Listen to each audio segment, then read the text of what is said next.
আজকে নতুন একটা বিষয় আপনাদের সামনে উপস্থাপন করার চেষ্টা করব।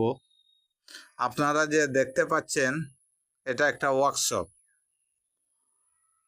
তো এটা বেশিরভাগ চা বাগানেই এই ওয়ার্কশপটা থাকে। যেহেতু এই রুলারগুলার বিভিন্ন কাজ করতে হয়, এই রুলারগুলার কাজ যদি বাইরে নিয়ে করতে হয় তাহলে অনেক টাকা খরচ পড়ে। যার দরুন প্রতিটা ওয়ার্কশপ, প্রতিটা চা বাগানের মধ্যে এক একটা ওয়ার্কশপ আছে। তারা নিজেদের মধ্যে নিজেদের শ্রমিক দিয়া এগুলা করায়। এতে এদের অর্থনৈতিক সাশ্রয় হয়। তো আপনাদেরকে এই বিষয়টাই শেয়ার করার জন্য যে চা বাগানে আসলে কেমন রুলার বা কি জিনিস থাকে বা কেমন ওয়ার্কশপ হয়, এই বিষয়টা আপনাদেরকে দেখানোর জন্য আপনাদের সামনে আসলে নিয়ে আসা।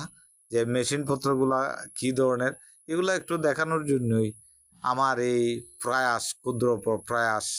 আপনারা দেখে যদি ভালো লাগে থাকে আমার ভিডিওটা, আপনারা শেয়ার, লাইক, কমেন্ট করে আমার সাথে থাকবেন, আমাকে সাপোর্ট দিবেন। ধন্যবাদ সবাইকে।